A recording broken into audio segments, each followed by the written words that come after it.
মুষলধারা বৃষ্টিতে আজকে আমাদের বাড়ি চিংড়ি মাছের খিচুড়ি রান্না হলো গাইস। সারাদিন টাকপাটা গরম হলেও কিন্তু সন্ধ্যার দিকে কিন্তু ঝমঝমিয়ে বৃষ্টিটা আসে। আর যেহেতু জুলাই মাসে জন্ম, তখনও কিন্তু আমি যেদিন জন্মেছিলাম অনেক বেশি বৃষ্টি হয়েছিল।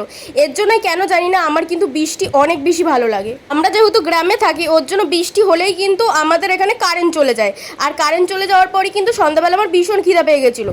এবার দোকানে গিয়ে কি করে রোল খাবো, ওর জন্য মাকে বলেছিলাম মা বাড়িতে তুমি রোল বানাও। রোল বানানোর জন্য শসা ছাড়া কিন্তু প্রায় সব কিছুই আমাদের কাছে ছিল। রোলটা দেখে টেস্টি মনে হলো, রোলটা কিন্তু অনেক বেশি নুন পোড়া হয়েছিল, কিন্তু মা বকা দেবে বলে চুপচাপ কিন্তু আমি রোলটা ঠুসে নিয়েছিলাম। ধামড়া রোল খেয়ে কিন্তু আমার পেট প্রায় ভরেই গেছিলো। আমি তো ভেবেছিলাম রাত্রিবেলা কিচ্ছু খাবো না, কিন্তু বৃষ্টি তো থামার নামই নিচ্ছিল না। ওর জন্যই মা বললো যে চল খিচুড়ি বানানো যাক। অনেকেই আছো যারা কিনা কোনোদিনই সবিন দিয়ে চিংড়ি মাছ দিয়ে খিচুড়ি খাইনি, কিন্তু আমি কিন্তু অনেকবারই খেয়েছি। আর চিংড়ি মাছ দিয়ে কিন্তু খিচুড়ি খেতে অনেক ভালো লাগে। আমার মা কিন্তু আমের টক আর আলু ভাজা করে নিয়েছিল খিচুড়ির সাথে খাওয়ার জন্য। কিন্তু আমার মা কোনো গোবিন্দভোগের চালের খিচুড়ি করেনি, এটা বাড়ির চালেরই খিচুড়ি করেছিল। কিন্তু খিচুড়িটা মারাত্মক টেস্টি হয়েছিল। আমি যেহেতু ঝাল খেতে পছন্দ করি, একদম ঝাল ঝাল হয়েছিল কিন্তু গাইস খিচুড়িটা। তারা বৃষ্টির মধ্যেও কিন্তু বাবা প্লাস্টিক মাথায় নিয়ে বাড়ি এসেছিল। আর বাজারে যেহেতু গেছিলো, ওর জন্য কিন্তু তেলাপিয়া মাছ, পাবদা মাছ আর চিংড়ি মাছ নিয়ে এসেছিল।